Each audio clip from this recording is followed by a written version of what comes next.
Hello and welcome to the Nerdy Cantina. The intro bumper and thumbnail currently are wrong, but that's because we had a power outage. I don't know, like a couple days ago or whatever. And this good old trusty drive may be dead. And this has a ton of stuff on it. And so that's like even the bumpers and thumbnails, they all live on here. So I got to try and pull everything off. This little dude has been through a lot. I feel like every time the power goes out, it struggles to come back on. But it's all right. But today we're going to be talking about some Jedi Apprentice books, watching a fan film that we didn't get to last week, and also kind of talking about current reads that we have. The current fan film that we're going to watch, it's about 27 minutes. And I'm really excited for it. Let's switch over to here so we can just kind of look. It's from Backyard Tripod Films. I haven't seen anything from them yet. Looks like maybe I previewed like a little bit, but I've heard really good things about Dawn of the Clone Wars here, and even as far as I understand, this is around like Attack of the Clones. Or maybe during, or maybe leading right up to the Battle of Geonosis. I mean, we'll find out, but I'm not totally certain. But what's cool is it says it was written in 2023, filmed in 2024, edited in 25 and 26. So they had a micro budget fan film, quite a few stars, a lot of people working on it, and even the little preview text here. No generative AI imagery was used, so it's all practical, real effects, CGI effects, which is cool. Yeah, that's awesome. Yeah, especially now. It's like that. I think maybe there's some novelty to seeing some things AI for a little bit, but now it's just everywhere. I know. It's a little too much. Too much AI. It's like we even were at like a barbecue thing, and it was like AI shirt, AI logo, AI menu. AI flyers, AI this, AI that, just everything, and it all looks the same. Yeah. And yeah, it's just crazy. But so mad respect. But to be fair, we have seen a few AI fan film things. They were pretty good too. So sure. I guess it has its place, but yeah, that's not what this stream is about. No, I just have mad respect for them for doing it this way. I'm like, I would much rather watch this than AI. What a day we live in too, where it's like that's like a thing to be said. Yeah. At the beginning. Hey, this is real people. And I think too, there's like a draw to it where people are sick of it. Yeah. And it's like, yes, like I want something authentic and real. Yeah. I will support this 100%. So we're gonna watch this, check it out, and I think have a really good time. All right. And you have not seen it? No. All right.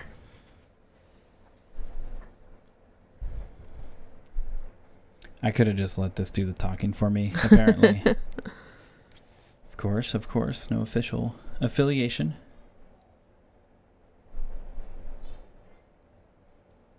So quiet. There we go. I know, I was waiting for like the blast. Distress. The Galactic Senate is under disturbance. Thousands of planets have declared to leave the Republic. Peace and order in the galaxy have become difficult for the Jedi Knights to maintain. Rumors spread of a galactic-scale war. While not many Jedi Masters to spare, a select few have been dispatched across the galaxy to prepare for the next generation of Jedi for the wavering future ahead. I mean, it looks really good. Looks good already.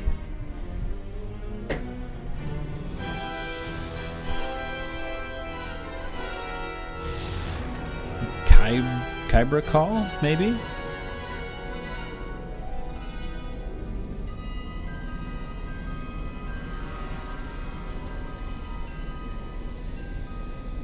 I mean, that looks really good. Amazing.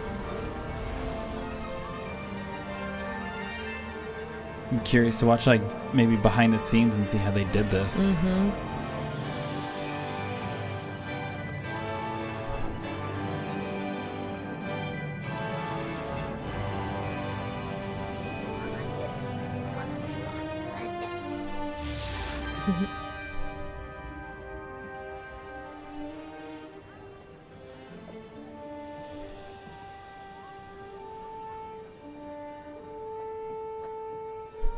Reminds me of you and our RPG. She's always meditating. Yep, that's what Jedi do. Master Dorada? Are you?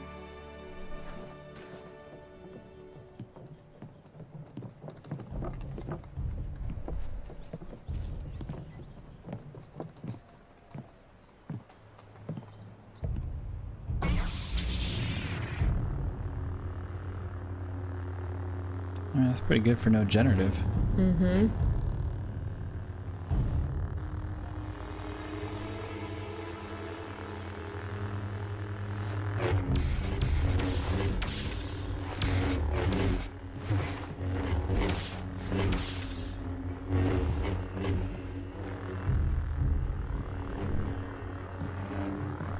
It's kind of look like the Galaxy's Edge sabers.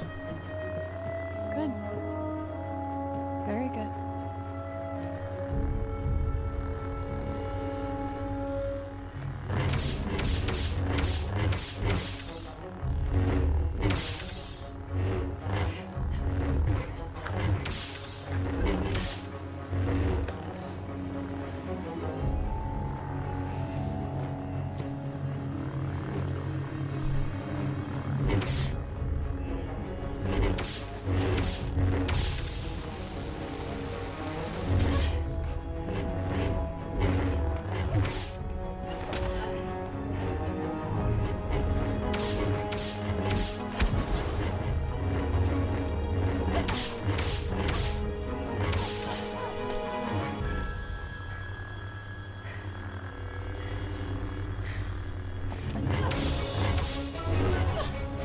I mean, I'm assuming this isn't copyrighted music. I guess we'll find out after the stream. Yeah. But it sounds... I mean, it sounds pretty accurate to like a Star Wars themed score. They Yeah, did it good does. there. You ready to face the trials?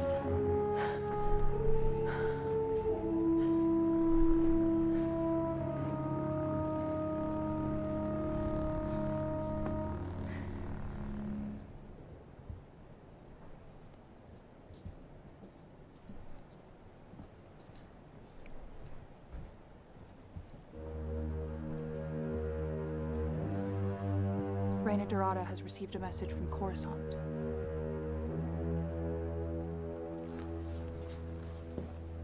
I am calling all Jedi Knights we have available to assist Very nice. his rescue. We depart in 1 hour. May the Force be with us all. Cortador, Coda, Rico. Head out with your team. Gather the others, Maso.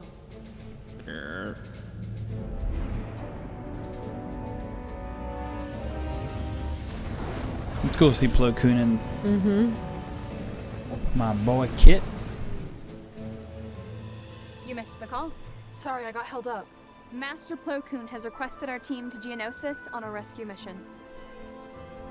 Who are we rescuing? Nice. Master Kenobi, we leave in 1 hour. Maso, Janyu, ready our starship. Come. Perhaps this mission will prove to the Council that you are ready for Padawan learner. Hap Cyan.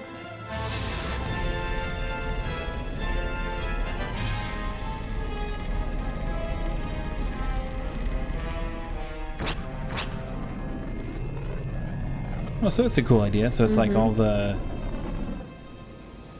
Jedi on Geonosis.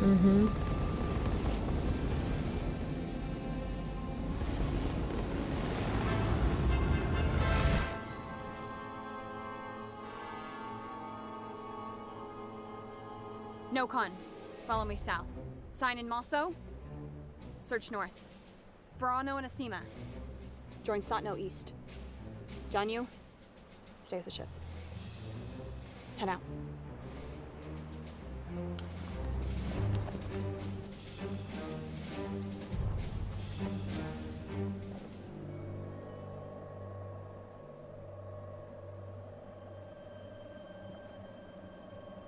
I'm not picking up any readings.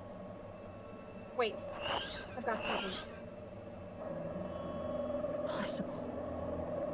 I thought the Federation shut down their battle droids. Keep an eye out, Nokon. I'll warn the others. Come in. This is Reyna. Come in. Come in. This is Reyna. Damn it. I can't get through.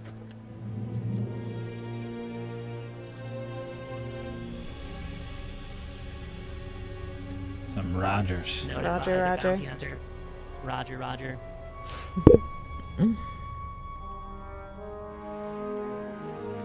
We don't recognize the Republic here, but if Naboo were to join our alliance, I could easily hear your plea for clemency. What happens if we do not join your rebellion? It is time to start over, my lady. The Republic cannot be fixed. I know of your treaties with the Trade Federation and the Commerce Guild Dooku.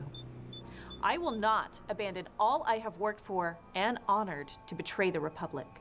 Without your cooperation, I'm afraid I've done all I can for you, Senator Amidala.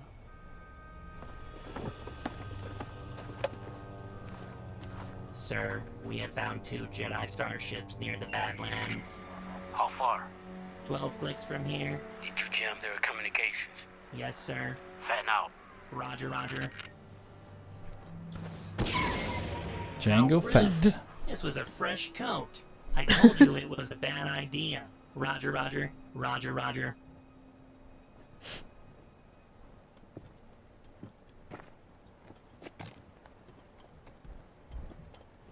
Wonder where they filmed it. I know, yeah, it looks really good. Anything? No. I was wondering that too. Wait. There are 2 life forms. They're close. It's like a maze in here. Gotcha. You'd make a great Jedi Master with that humor of yours, Verano. Likewise. That is if the Council ever approves. Shh. Wait, there's more life for... Wait, these readings. What is it? They appear to be battle droids.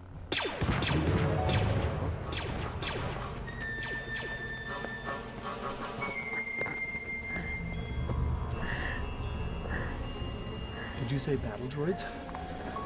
Where? They're up on that north ridge. They're surrounding us. Open fire. Oh, that's a lot of them.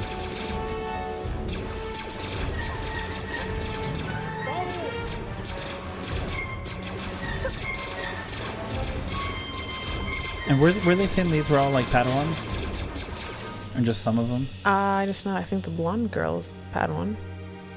I don't know about any. I think she's a master. That's all I've gathered. I can't reach them. Where is Kenobi?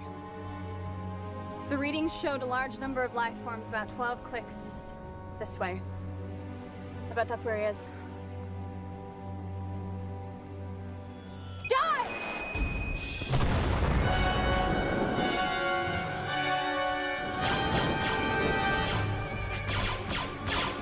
Mandalorian?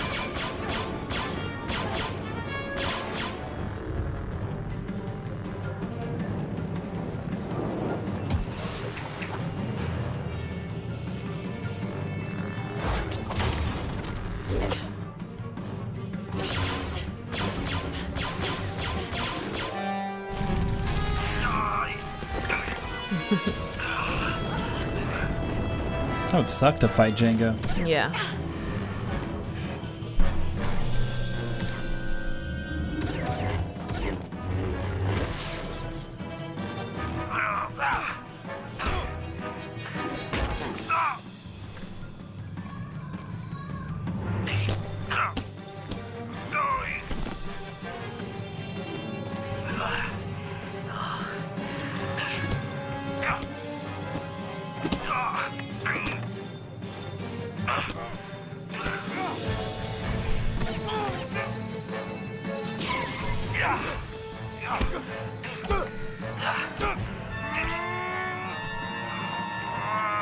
It's like intense.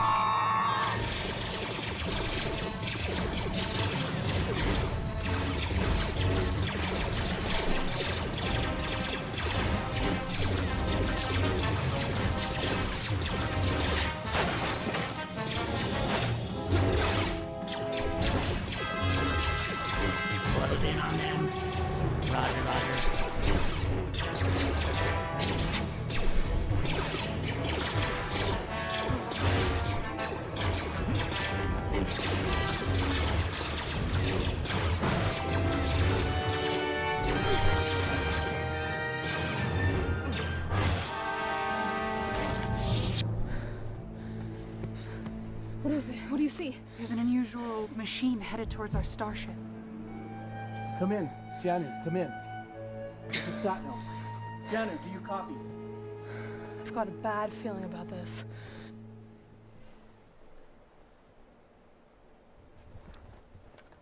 Is Janu? Is Janu over?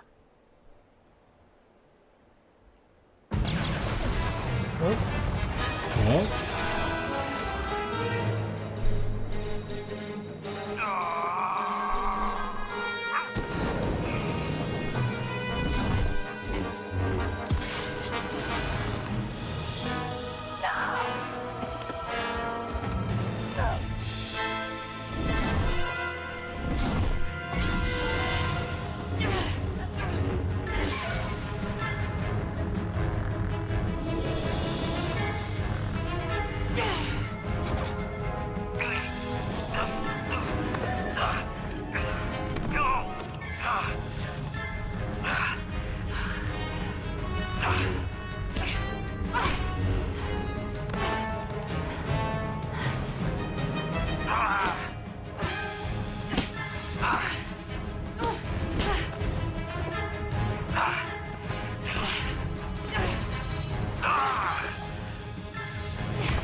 I was about to say, why is he just letting her beat him up?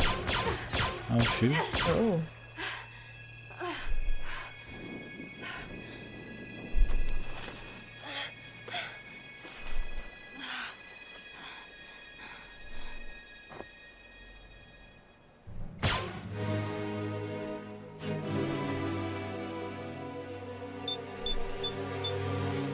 Your presence is requested in the arena. I'm on my way.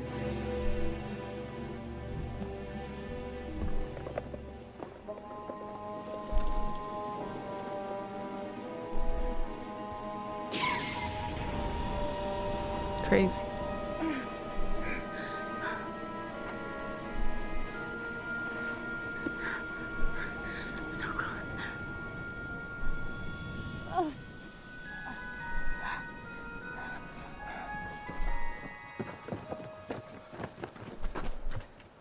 Seema, over here.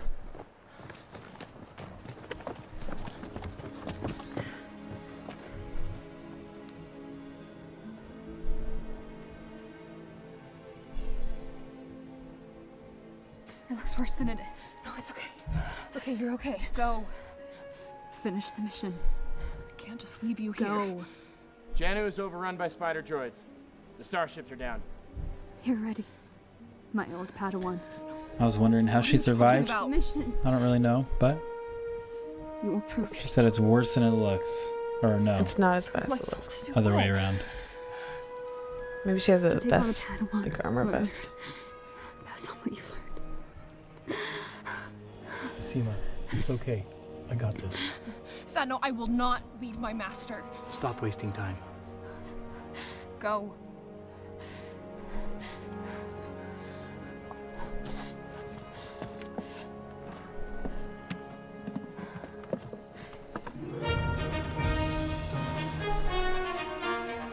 Your skill for eliminating Jedi is still intact. I foresee the same fate in your clothes. They're a dual do of job well, Tyrannus. Promise you that. Dooku's voice sounds really good. Yeah, he captures it pretty well. Mm-hmm. There are too many. We can't take them.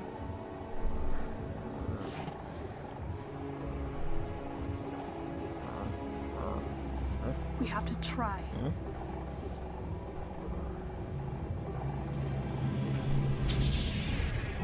You try and take on the spider droids?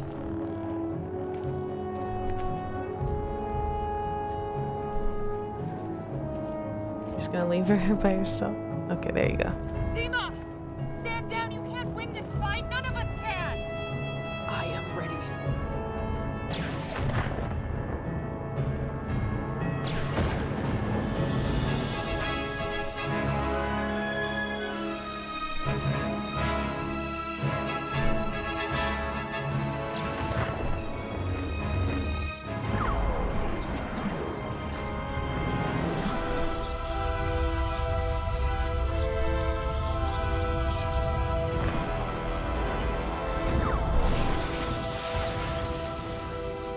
Wow. Master Windu, how pleasant of you to join us. This party is over.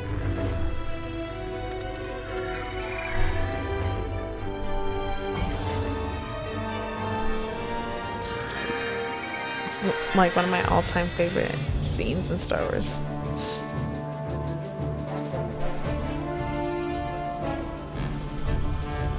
Yeah, it's interesting for sure to even like recreate that little section and add a side story. Are the other 3 helping her? She's just still by herself taking them? I don't think they are. No, they're just back there. They're still back there.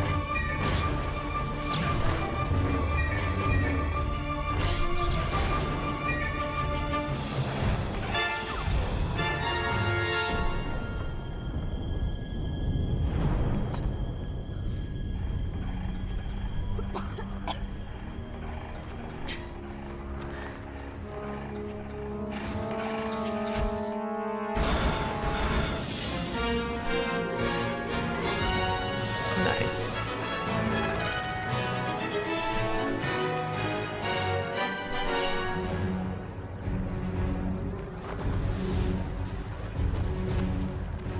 What was that? A Republic army.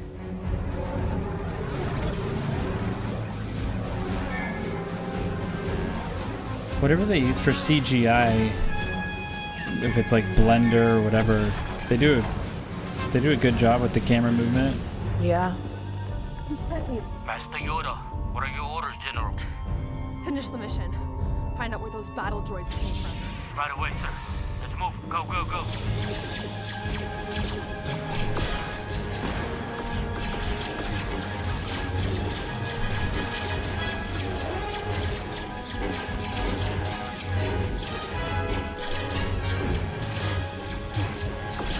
So now her friend stepped in. Or what? Now her friend stepped in.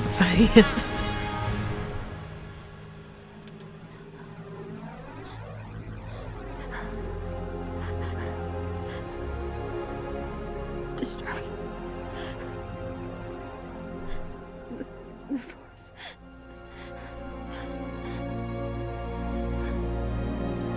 She felt a disturbance in the Force. Ooh.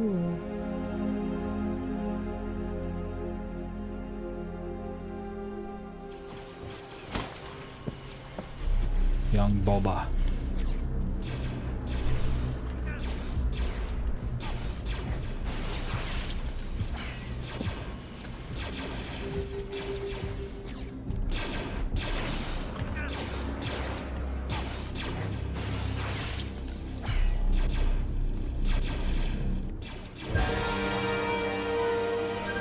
Is that really 27 minutes already? I did not feel like it.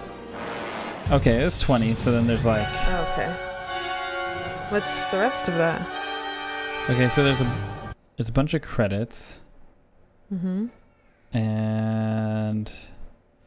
rolling credits. Okay, so there's like an extra scene. Okay, let's watch that. And then there's like a post-credit scene, it looks like. As keepers of the peace, it is our duty to protect the Republic. There are not enough Jedi to accomplish this, and we are left with one choice. Masters, you will train your Padawan learners on the battlefield.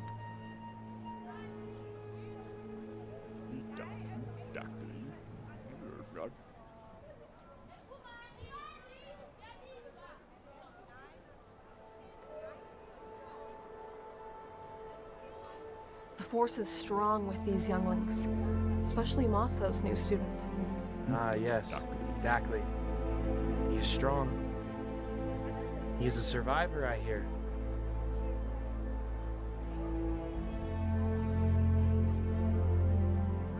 The Force is balancing back to counter for those we lost on Geonosis. Your master would be very proud of you, Asima.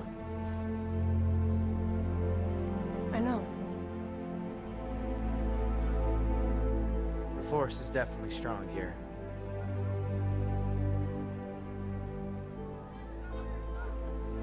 Oh, so cute.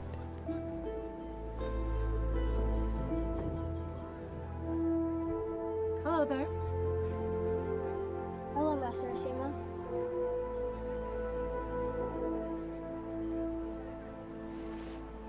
Come.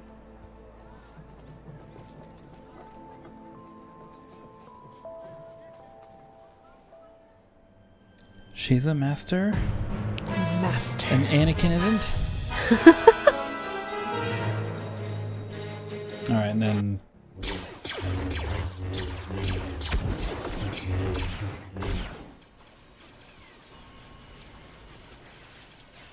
Oh, that's cool. Damn clankers.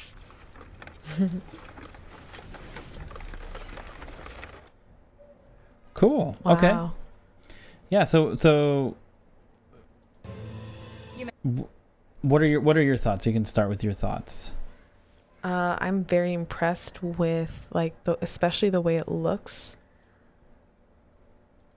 Like the world building and even how the lightsabers looked, and their choreography was pretty good. Yeah, definitely, it felt like Star Wars, so that was refreshing. And it's cool that, to me, it's cool that people are still making fan films like this.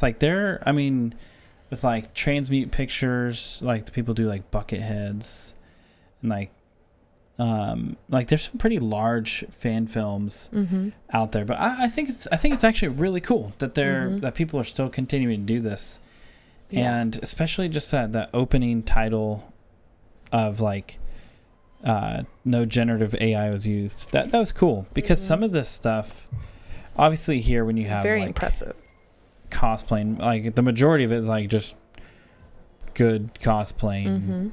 But they have to have some behind the scenes things. Maybe I can see if they have something. And JT Lovecraft, hello there. Oh, hello. Let's see. They have to have a behind the scenes. Okay, Utah. So they filmed in Utah. Oh, okay. Featurette, the director, the cast, the crew, and then where they filmed. I was wondering if they had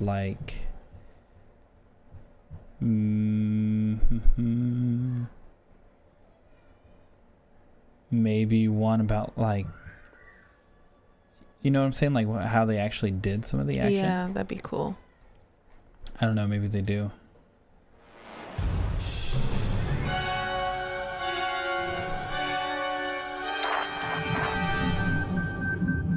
Let's see. Maybe it's just the locations that they were at. Yeah, it looks really good. It does. Yeah, and I think especially for what it is, I was enjoying it, because whether these are blender droids or whatever, just some of the movements, the way that they're moving and interacting with them, there is a bit of which I like. There's a bit of kind of a campy fan film vibe to it, and I like that in fan films. Yeah, I'm always hyper impressed when it's hyper cinematic quality, but some of this, especially when there's a scene where there's layers of them, I'm thinking that would be a decent amount of work. Yeah, to go through and to choreograph this and to edit and to track all these things. And so yeah, that was amazing. That was cool. I think it was cool to see that. And I just think as well, even with getting whoever played Django, getting a Pacific Islander, a guy who could kind of look and sound like him. Dooku, you kind of have... Dooku sounded good. Dooku sounded really good. You kind of have to have an old guy to look exactly like Dooku. Sure. But it was good. But yeah, overall, I think for fan films... it's great. And yeah, there's just things where... I think what I appreciate too is in their world building, they don't really explain who everybody is. They just kind of throw you in the deep end of it. Which is very Star Wars. Yeah, exactly. They're just hey, all these people and all their names. So I thought that was cool. I think for me, I would give it and not that you need to rate it, I'd give it a solid 8 out of 10 for fan films, because I'm like, I enjoyed it. I didn't even realize like 20 minutes went by. I was very invested and captivated. Yeah, and there's other ones that I really want to watch too, and I've been wanting to watch them as like, I'm like, can we stream them? But I'm like, I don't know, they're so long. But like, there's some like Heir to the Empire ones from like Darth Angelus, but that's like 3 hours. Yeah. And then Crit has made like Plagueis. I don't think he's finished with it, but that's like another like 4 hours. It's like a straight from the book. Right. Pretty cool. But we can transition to maybe the question is that nobody's asked us, but I'm going to answer it anyway.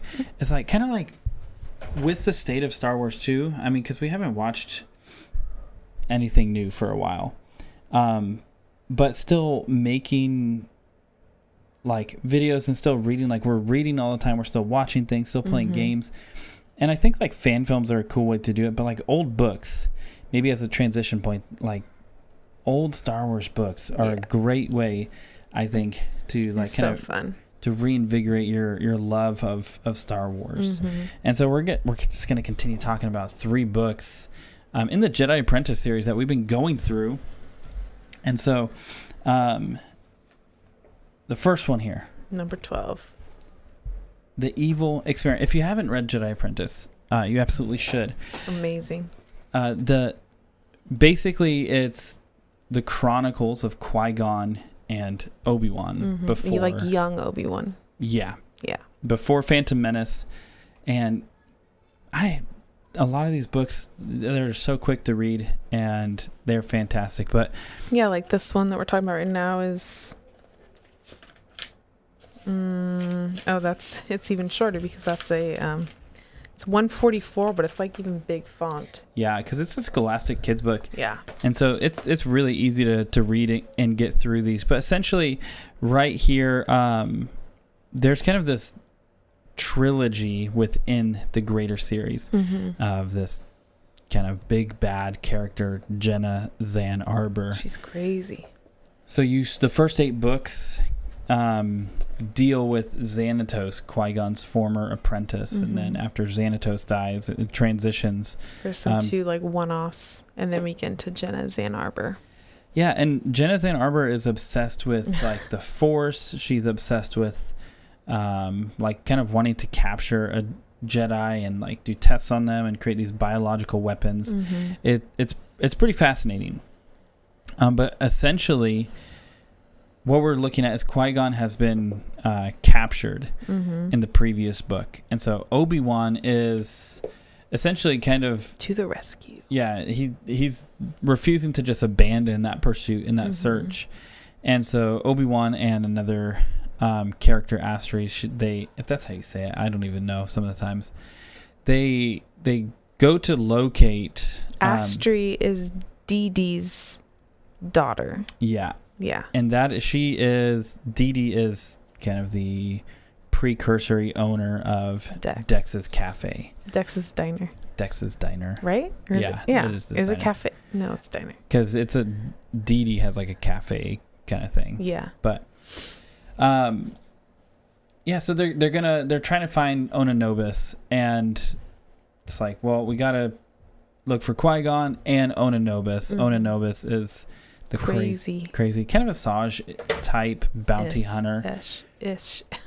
And so they end up going to a planet that has Jenna Zan Arbor, and this is where they find that Qui-Gon's being held prisoner. And we were trying to remember, and without like digging totally through the book, because I think we probably finished these at the end of last year.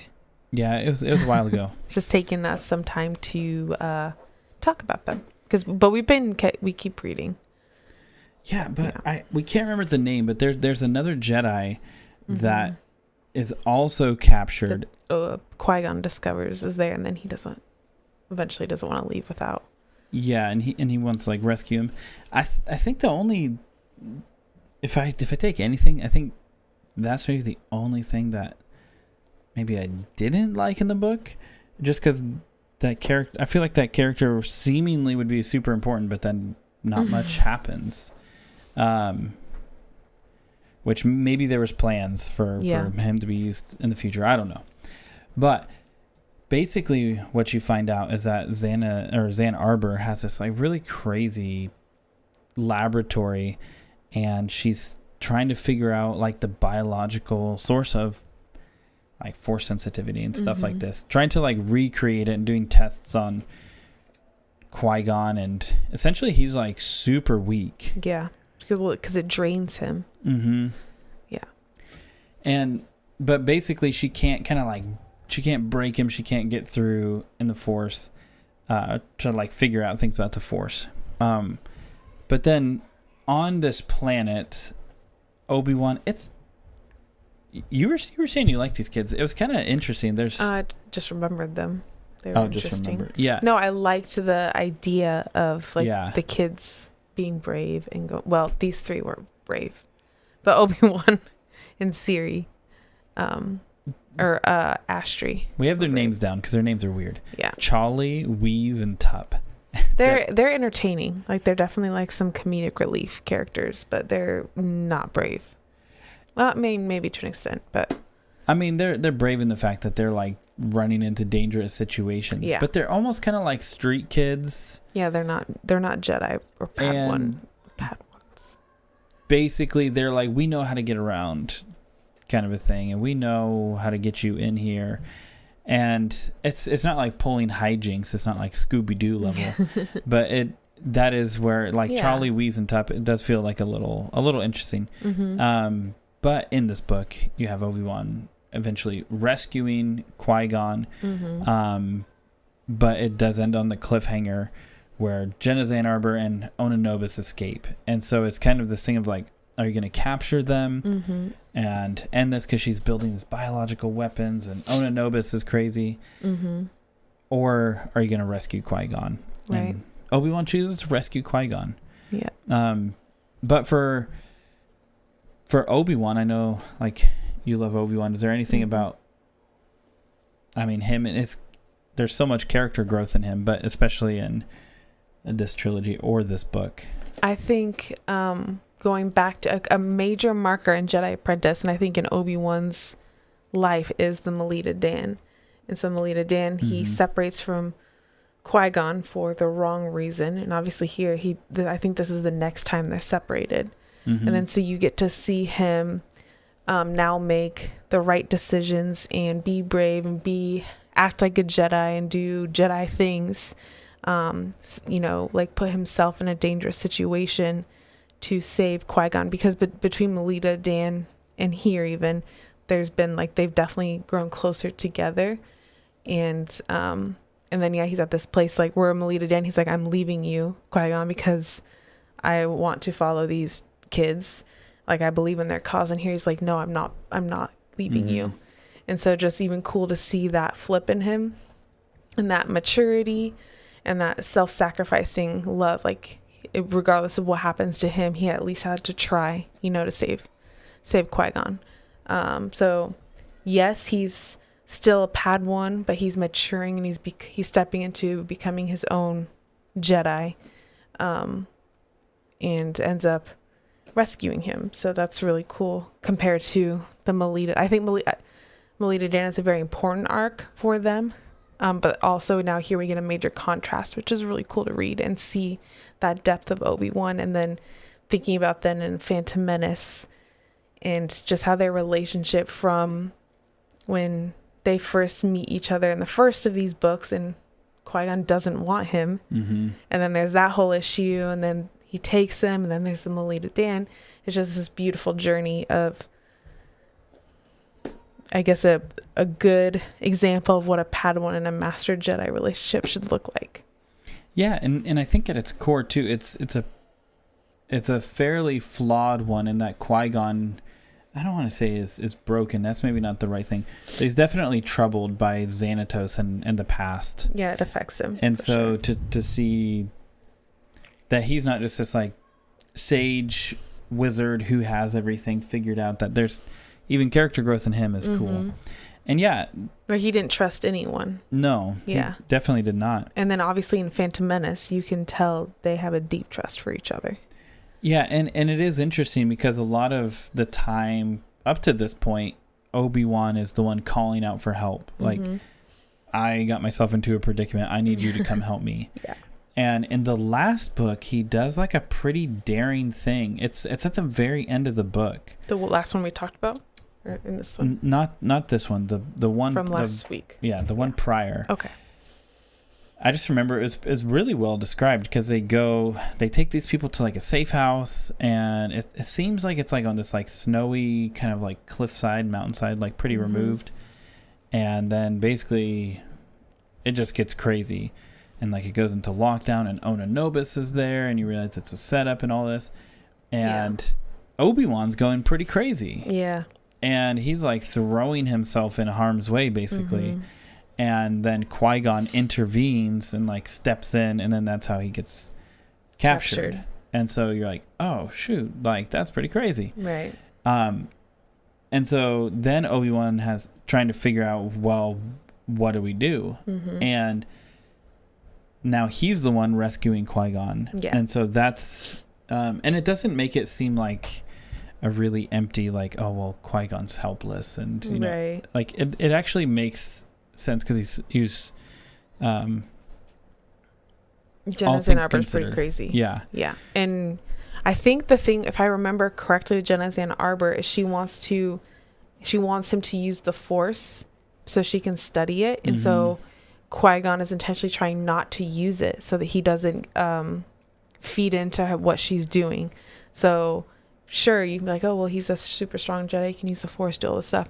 Yes, she was weakening him with however he was like held, but also he didn't want to give her any insight into the Force, so he was not just weak but also trying to protect those secrets, I guess.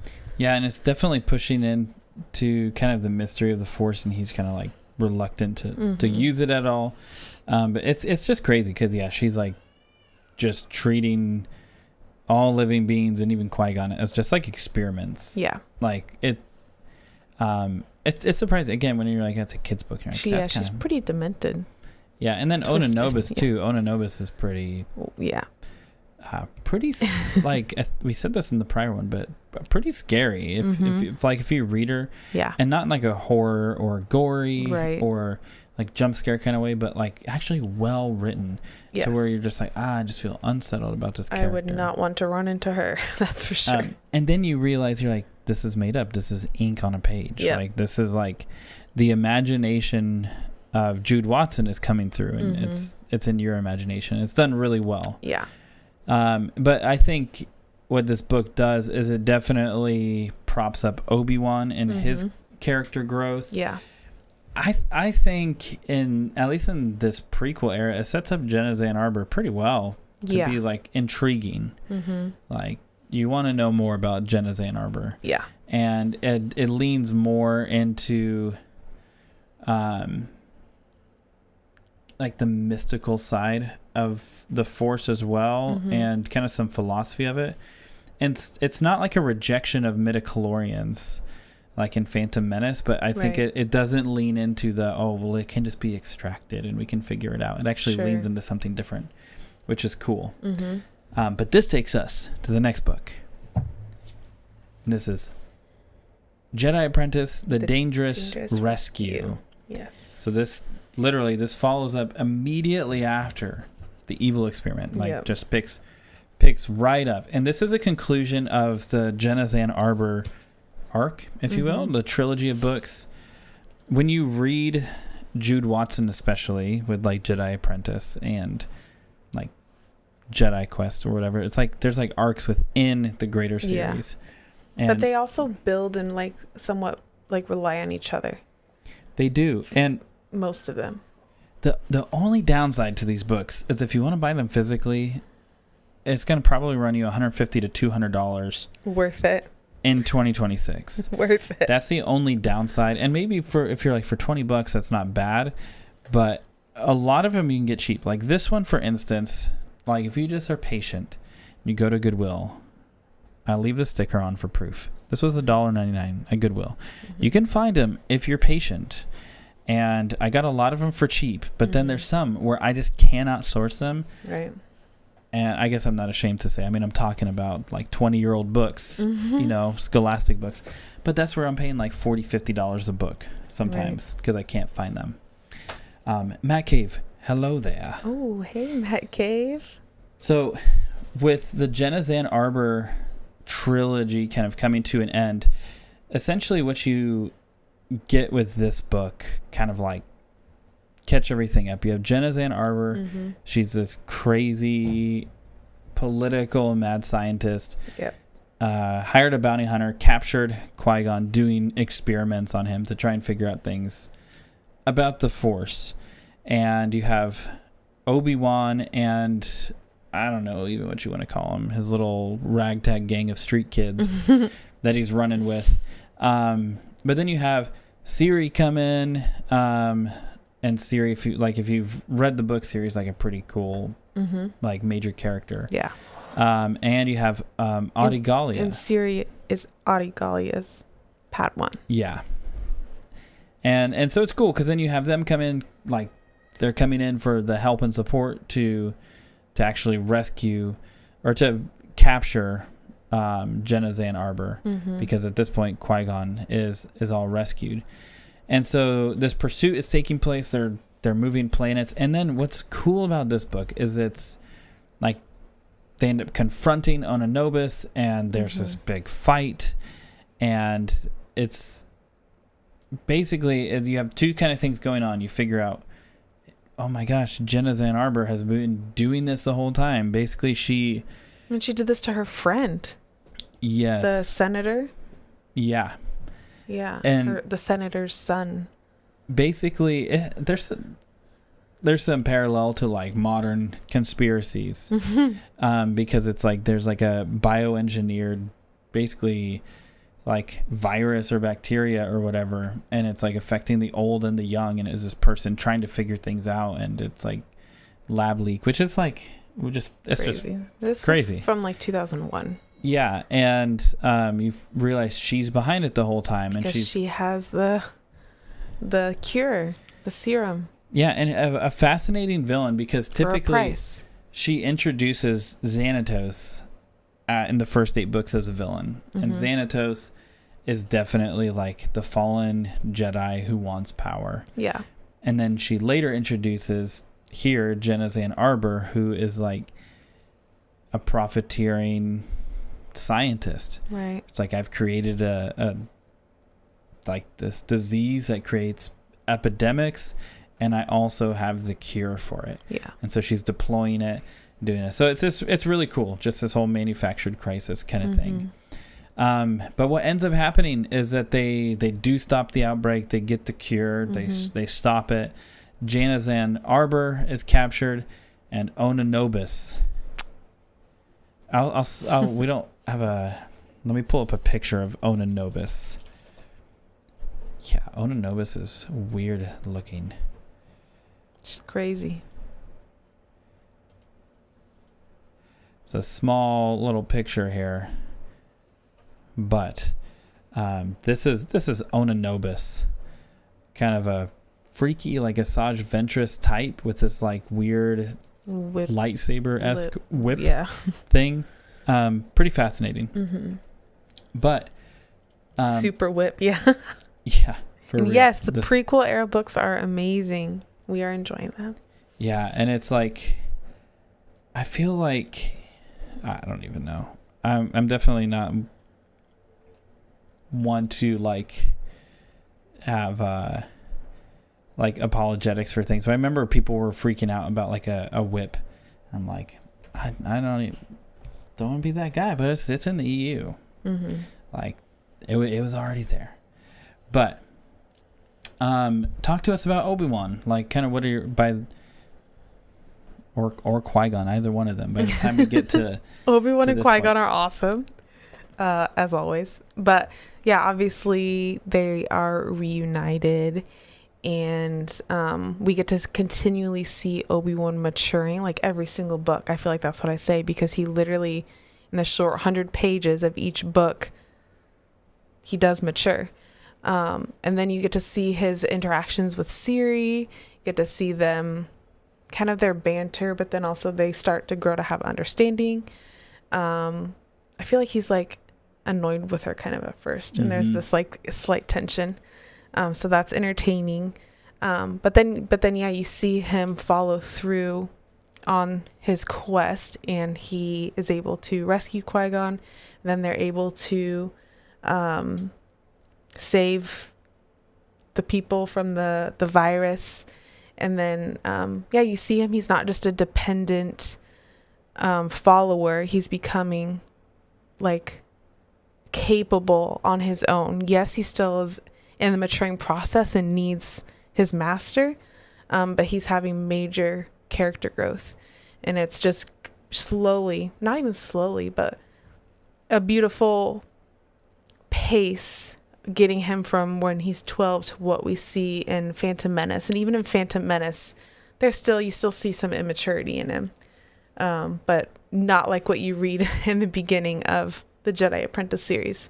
So I mean, every 12-year-old is immature, every 20-year-old is somewhat immature. Like, there's natural immaturity levels, but you're seeing this amazing growth. And then Qui-Gon, I think, because of his history with Xanatos, I think it was really healing to him have Obi-Wan like rescue him and actually be there for him. And even after the Melita Dan stuff, I think this just brought them obviously closer and closer together, and it taught Qui-Gon that he can trust him. He's not Xanatos. He's Obi-Wan Kenobi. Yeah, and exactly, dude. Like, yeah, he's reckless. So was I, if you remember. Yep. And so good. I'm thinking, like, because right now basically we're doing like a full read through of the EU, and there's definite ups and there's some definite downs, right? Jedi Apprentice is all pretty up. For the most part, it's surprising how up it is. And you would think, like, if you're like, hey, like 20 books for a few years before the Phantom Menace, you might be like, I'm going to be so burnt out in the Phantom Menace. And, well, one, it's not really Phantom Menace, but there's so much where you're like, oh, I see why they, like, there's these connections, right? And it's that, I think, was the kind of the purpose of the EU, is like deepening and going out further and making connections. Like, and making you love the movies more. Yeah. And also having good stories that aren't like, the goal is not to conflict with things, but later when George makes movies or he's writing off on TV shows, they can definitely change things. But it's pretty fascinating to see all of this play out and to see like the Genazan Arbor thing come to a close. Ona Nobis, who here's a weird thing. When you read these books, you're like, I know Obi-Wan lives. I know Qui-Gon lives. Right. I know Ona Nobis isn't in anything else. Right. So you kind of already know how things are going to play out. Yeah, but then they bring in a character you like. You're like, oh, great. Yeah. Because, you know, they're not they're not in the Phantom Menace either. Yeah, and so there's certain things where you're like, okay, how is this going to play out? Is this just going to stick to books, you know, or whatever? But Ona Nobis essentially kind of like gets struck down, falls to her death kind of thing. And it's I don't know. I don't want to say that it's, I remember when we read it, we were like, that's it, man. I don't know, in a sense it's, I guess, like Thrawn or some of these other major characters were like, like I was expecting something huge and fanfare and like. Well, I think what happened with Ona Nobis is she was probably very prideful and confident. She's like, oh, I got these Padawans, and then let her guard down. And that's why it ended like that, because that's what happens when you're prideful and you think you got it all taken care of yourself and no one can stop you. Like, that's what's going to happen. Then a master is going to come up and knock you to your butt, and that's the end of you. Yeah. And yeah, for Ona Nobis, it's just like, bam, and it's over. And they just move on, essentially. Like, she's done. Next. But yeah, that is the end of the Janazan Arbor trilogy, if you will. And at this point too, we're doing like 3 of these at a time, like covering them. We are, who even knows at this point how many books behind, because we have read so far ahead. But at this point, going through 3, because it's like the pacing of some of these is just it's definitely worth mentioning.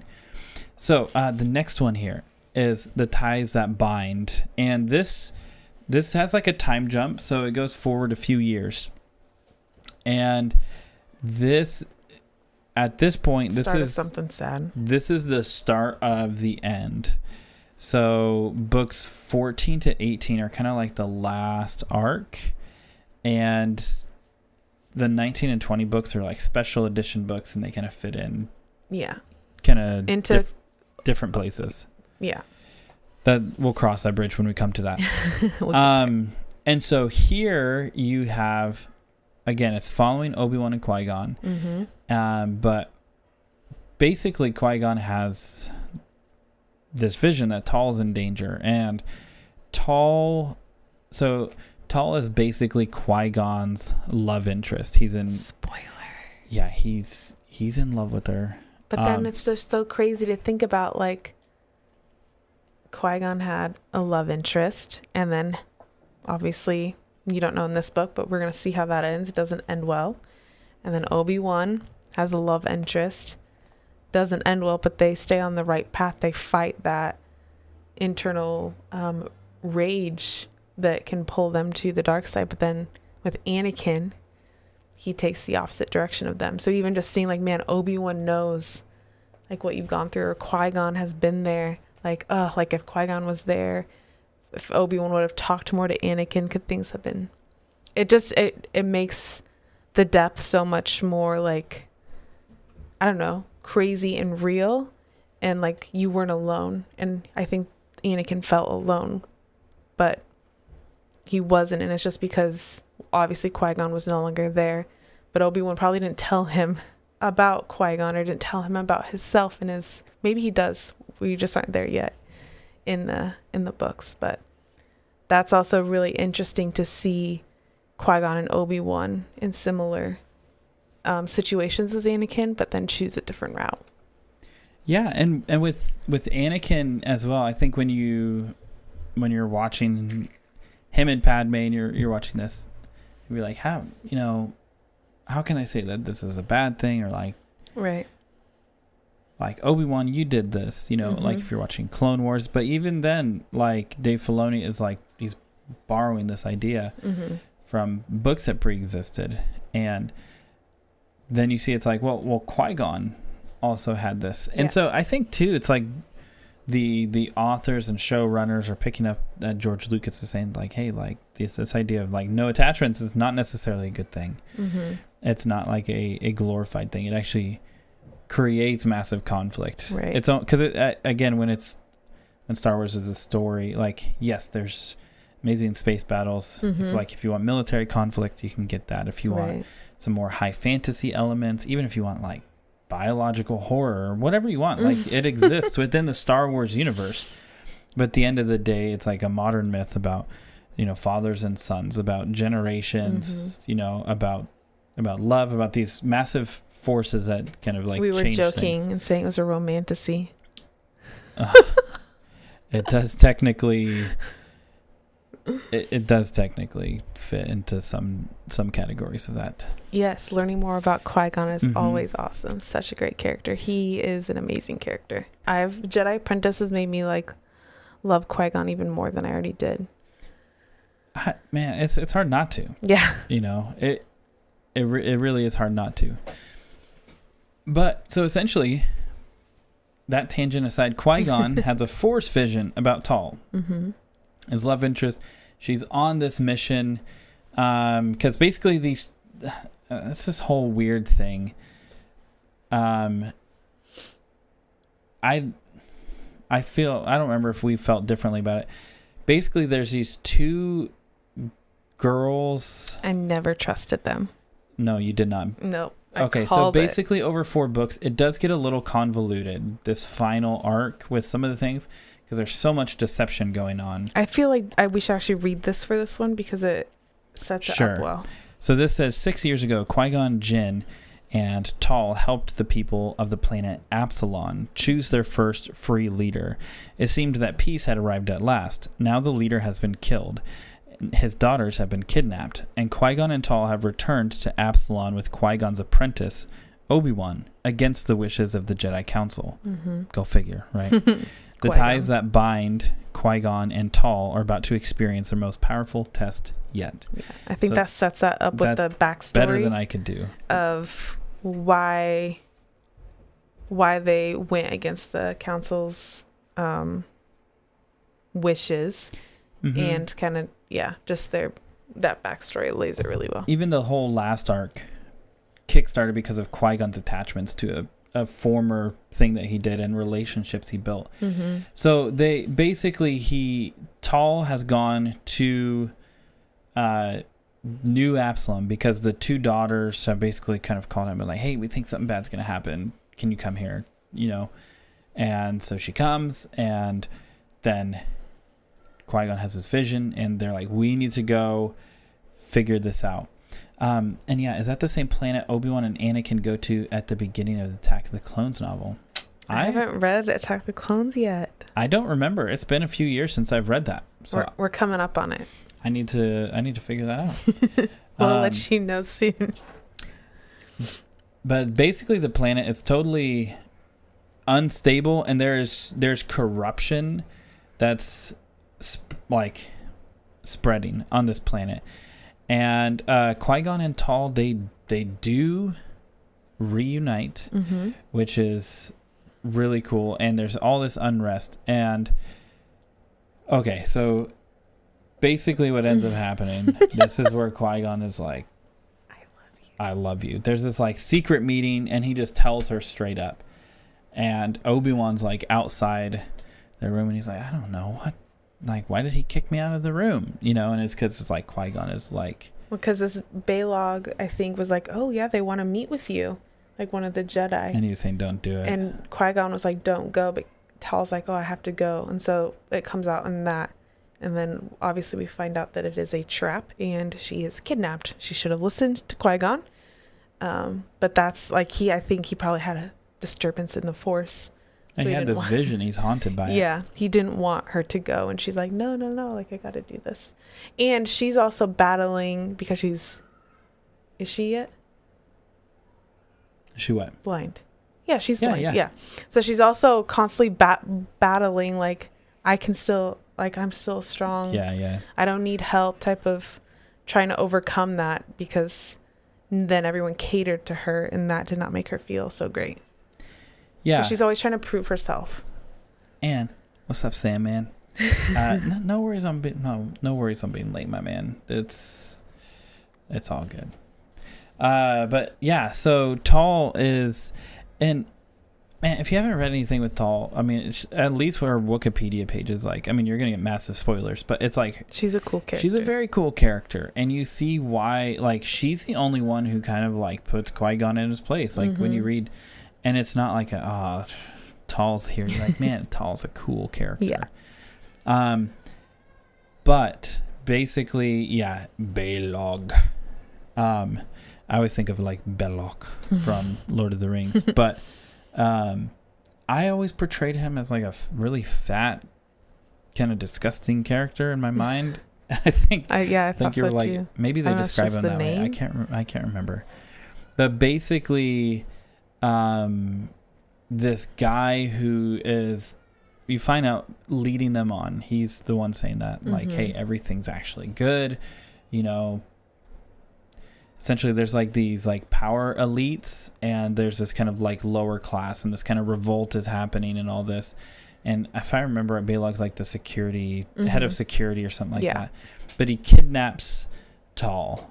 And you find out he's wrapped up in this. He's basically gunning for this position. He's trying to pin it on the Jedi being the bad guys, that they should not have come here in the past and done this. They've created unrest, all of this. And so now you have Obi-Wan, Qui-Gon, and these two girls working to basically trouble. Expose the corruption. basically when this book ends, she's still in captivity. She's still been captured, and the next few books just go back to back to back. Yeah, which is really cool. And there is so much deception and so much lying among the characters. That's why I said it feels convoluted at times. Not in its writing, but you're like, oh, you're trying to figure out what's going on. I don't know who to trust. And you're almost experiencing it from Qui-Gon and Obi-Wan's point of view. Yeah. Though it's like still third person. Right. But that said, obviously maybe we spent the most time setting this book up, because even in these small scholastic books, there's so much. They somehow cram a lot into it. They do. But you've talked a bit about Qui-Gon. What about Obi-Wan? Yeah, I think in this one, for even a little bit on Qui-Gon, we start to see his, like, I guess his strong... I mean, you saw it a little bit with Xanatos, how that affected him. But then you see another person in his life who has a huge effect on him. And then it's affecting his decisions more than normal. So he's making decisions more in haste, not necessarily irrational, but he's not thinking through things like we know the calm, steady Qui-Gon to normally be. And on the flip side, Obi-Wan is now seeing that, and there's a lot of confusion with Obi-Wan. He's like, what is, like, because Qui-Gon's not communicating to Obi-Wan, but Obi-Wan can tell something's going on. And so then throughout the book, Obi-Wan's trying to figure out what's going on. And then Qui-Gon's obviously trying to rescue Tall, but not say that, hey, I love this lady. Help me save my lady friend. So then it causes some tension between them and some like misunderstanding. But it doesn't like necessarily like throw off their like relationship. There's just a hump they kind of have to get over and like work on some communication. And I think, I mean, I kind of got this with like Boba Fett when I said like Boba Fett's my favorite character. Like, why? He has like no screen time, or whatever. I'm like, but there's more to him, you know, than just Empire Strikes Back, and Return of the Jedi. I feel like with Qui-Gon, some people say, well, Qui-Gon's my favorite character. And it's like, I mean, he's cool, but like he's a major character only in one movie. But it's like there's so much more in the Phantom Menace. Yeah. And I feel like, and the things that he did that set, like the decisions that he made. Yeah. Absolutely. And altering decisions. I think when you read Jedi Apprentice, especially this last arc here, you see this kind of like, it's almost like when you start boiling a pot of water and you know, like, okay, something's happening, and then it starts to like rolling, boil.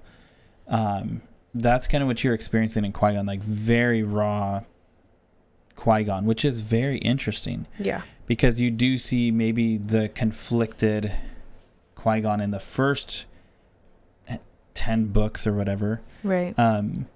Regarding, I guess, his ability to take on a Padawan and all of that. But in these last few books, this is where his love for Tall drives every decision. Drives him. Like he basically risks it all. And you've seen that in Obi-Wan. If you read anything with Obi-Wan, he's always interested. Obi-Wan loves the ladies. He does love the ladies. In his Kenobi book, he loves ladies. In every book he read, he's always into some lady. It's funny. But I think in this book it does set up for a kid's book. Again, I think maybe one thing I do, and I think you do it as well, is even when it's a kid's book, I start to like analyze themes, maybe more than are desirable. But I feel like I've said this about other books.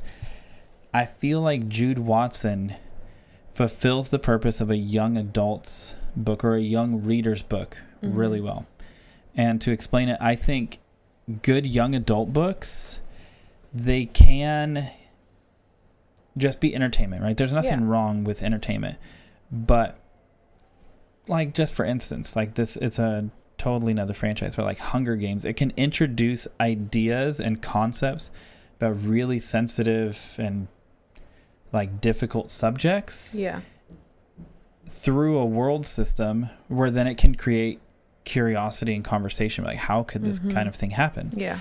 And Jude Watson absolutely does that all throughout her books. She'll introduce like topics of like love and attachment and like duty and like deep political corruption and like essentially like a burden of leadership. Like you have to do this hard thing. You can't shy away. And so I think Jude Watson shines in that. Like, it's Star Wars. It's awesome. It doesn't feel like a forced thing. It's just naturally, it's a natural theme in it that develops the characters and the story.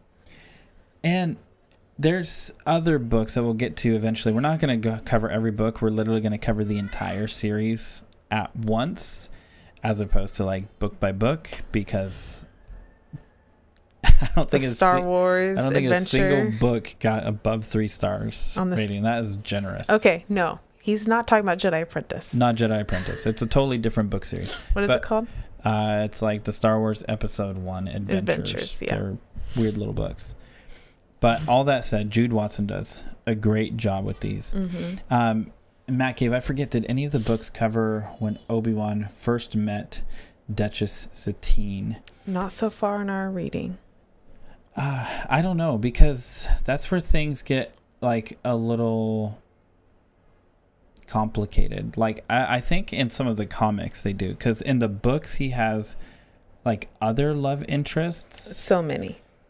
And like some major ones, and just others he's like, oh, this But girl's where we're attractive. at in the timeline, we haven't even Yeah. got to Attack of the Clones yet. We're through Phantom Menace, but Yeah, but definitely more like in the Clone Wars, that's like Satine comes in, and so then it would be books after the Clone Wars, or like comics after the Clone Wars, where that happens. So I think at that point, like most of the like kind of prequel stuff, or like kind of before Clone Wars, was pretty written, because there's the Clone Wars multimedia project, which is a ton of books, and so I feel like that was pretty saturated, and so they did comics, but they went to like other eras. Yeah.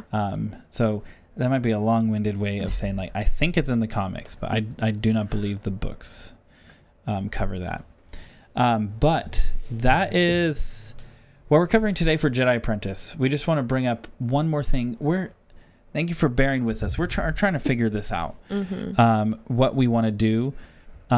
We need to go over all our books. So that's one thing that we're going to do. Yes. We are maybe 20 books behind. We've read 20 plus books that we have not talked about yet. So that's why we have notes, because we had to take notes because we weren't sure when we'd be able to get to things. So so many books, so little time. But this is what we are currently reading. So we've read through Jedi Apprentice. We've read we've read 12 of the... Too many of those Episode 1 adventures. I love Ryder Wyndham. I love Dave Wolverton. They would never watch our stuff, but if they do, you guys are amazing. I just did not enjoy those books. Basically, what those books are, my little rant about them, there is like a tabletop RPG, I think like Dungeons and Dragons, but Star Wars, like a very small, light version of that for kids. For kids, where you had this like Darth Maul face, and you'd open it, and it would have cards and dice and character really pictures, and you'd have a game book, and you were to play by yourself. So you would read this book, and it literally tells you, "Hey, stop, go play the game." And so then you go play through the story. And we're not playing; we're just reading the little novella that goes with each one. Yeah, and then it shoots you back to the book and all this, and it's great. And I think for like little kids, like under 10, fantastic. Oh, right? our kids love it. I remember one night you didn't want to okay, so one of the arcs you pretty much have to read Gungan like the whole time, because we read it out loud to our kids. 6 books, man. And so you had to read as a Gungan. 80% of the book is Gungans talking to each other. And one night he didn't want to read, and then our 2-year-old was like, Jar Jar? Jar Jar? Yeah, because essentially, like most of this stuff as well. They love it. We're reading it at, like, so they can get some exposure. Bedtime story. Yeah, so anyway. But so we've read all of Jedi Apprentice. We've read 12 of those. We've read. We got like 3 left. There's a lot. We've read Plagueis, which we still need to do. We've read Phantom Menace. We've read some Maul books. We've read the journals, the episode 1 journals. So these basically we've read Phantom Menace like 20 different times, it feels like. So those are all in the woodworks. For our current reading, we are reading this bad boy. So we're reading at night with our children. A great relief, change of pace from the episode 1 adventures. And Greg Bear, I haven't read anything by Greg Bear before. This is my first time reading Rogue Planet. This was a book like that was never like super on my radar, so I kind of like skipped it, you know. But essentially this is 3 years after the Phantom Menace. And Cloak of Deception we've read too. Yes, quite a bit. Yeah. But this is Anakin and Obi-Wan, and they just like, I know generally what happens in this. Like there's people I watch where it's like I would be interested in this stuff, so like I know generally, but I haven't read it for myself, so I'm like I don't have an opinion on it yet, right? But so far what's the most interesting thing is the blood carver. We have to like remember. Yeah. The blood carver. There's this weird like. He does not like Anakin. Greg Bear. Okay, I'm a little scatterbrained. And obviously, when we finish this, we'll have a full video. But we wanted to give, since we're still talking about books we read at the end of last year, we're like, hey, this is actually where we are. Yeah. So let me recenter my mind. Okay. 2 chapters in. So if you've read any of James Luceno, so if you've read, what, because he did Cloak of Deception. If you've read Plagueis, if you read Revenge of the Sith, if you read these books that he's written, no, that was Matthew Stover, like Labyrinth of Evil or whatever he wrote.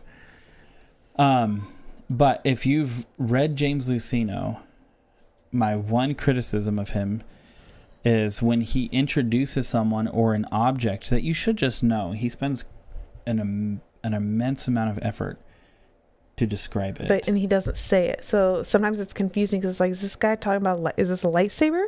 Are we talking about a B-1 battle droid? Like, what are we talking about? Because you didn't just say it. And yeah, he was talking about like the way that the light glimmers off of this shining metallic cylinder, and he goes into like this long. And we have to stop and be like, "Who? I'm like, what is man, this? what is he talking about?" I'm like, "Oh, it's a lightsaber." Like, okay, and that's just the way James Luceno writes. Very detailed. His approach to authorship is he has such a strong vision in your head, and he wants you to step into that. Mm-hmm. And he does that well. He's a slow burn kind of author, where if you actually engage with James Luceno, by the time you hit the halfway point in all of his books, and especially the last quarter, it pays off immensely, because you're like, I get why you said all that now. Right. Like, it really pays off. Greg Bear in Rogue Planet is, I feel like, the other end. He's not telling you nothing. He brings you into a world, and he describes enough for your imagination to grab hold of it, and he lets you run with it. Yeah. And I love that style of writing. So far, it's cool. It's a little weird already. Basically, the whole first part of the book, the second chapter is awesome. The first chapter is this really weird game on like the lower levels of Coruscant. Okay, to be fair, it does sound very Anakin. Anakin would do this. I get why it is. Basically, it's Anakin getting into this weird trouble. This weird race where they like strap wings to himself. He's like the only human to do it, and they jump into this thing that is a massive cylinder pushing air up, so they're like flying and floating, and there's these massive industrial trash cans being shot around Coruscant, and they have to like avoid it and go to the bottom, and there's some weird massive, it's not a Dianoga, but basically it is. They have to peel a scale off of this massive trash worm and then come back up. Super weird. And the whole time there's this blood carver trying to kill him. That's how the book starts, and you're like, what is going on? It just feels. He like knew him. He like knew he was from Tatooine. Knew he was a slave. Yeah, and so all that said, it starts off really weird. The reason I wanted to bring it on is not to talk about all that weird stuff. It's that there's a whole thing with, I think you pronounce it like Cienar. Basically the guy who, oh, look at this. We have one right here. The guy who designed like TIE fighters and all this. He also designed the Death Star. Mm-hmm. And so it's a Tarkin in the Republic talking to Cienar about the plans basically of the Death Star. And it's just this really fascinating look into like pre-Empire Tarkin and like plans of the Death Star and how that was originally kind of like dealt with, how those plans, like I understand like current canon, Rogue One and all that, but it's really cool to read some of those original earlier treatments. Pretty cool. But with that, I kind of want to give somewhat of a plan update for how we do this. What we want to do is stream every single Monday at 4:00. 4:15. Yeah, we have kids, and so you know how it goes. But we do want to talk about books and maybe watch like fan films, cover some different things of interest. Maybe even if we're purchasing things, we can show that off. Who knows? Maybe even we chat about books and we play games or something. We don't really know. But I also I did one stream, and I'm gonna be hopefully doing more of like doing some like late night gaming and stuff. But we are taking our children all to Disneyland soon, and so not super soon. No, like we're going over the like Star Wars time period. 50th anniversary. Yeah. 2027. Figured there'd be some cool stuff and they get to experience that for themselves. Yeah. But literally I'm like, hey, I'm gonna pick up like a little part-time job, like to just put money away. And it has just weird hours that I didn't, that's like a whole separate thing. But so that said, like my schedule got thrown off a little bit, saving up for Disney, for Disneyland. But, and Star Wars night. We want to Star Wars night. The whole thing, just let them dress up, fully experience it. Yeah. But so every Monday for sure we're having the stream, and I'm hoping to throw in some of those gaming streams, going through Jedi Academy right now. Never played it before and really enjoying it, which is cool. But we have like a long back catalog of games, some that we can even play together. Sure. Infamously, we played Lego Star Wars together terribly. Hey, you know what? It was entertaining. It was very entertaining. The people loved it. They did. They were appalled at our skills, at our jumping skills. Yeah. And yeah, Jedi Academy is so fun. I wanted to go through like Dark Forces and then Dark Forces 2 and then like Jedi Outcast. Like I wanted to go through everything, but I'm like, I'm just going to start Jedi Academy because like I haven't played Jedi Academy. That's like the one I didn't get to play. So anyway, and then eventually in October, there's that race. We have to at least... You have to commit via fist bump. In October, we got to... I don't even know if it's co-op. Power wash game? No. Oh, I was down. I'll power wash next week. Maybe next week we will... Maybe I'll buy the Power Wash Simulator 2 and play that. I will... We showed this a couple streams ago, but I will... Nice. Your family's going to have a blast. Oh, yes. Our children are already so excited. We've been showing them different things in Galaxy's Edge, and we're super pumped that, like, the OT characters are there, and they're doing more for that. He says, Jedi Academy is so much fun. That's what he said, too.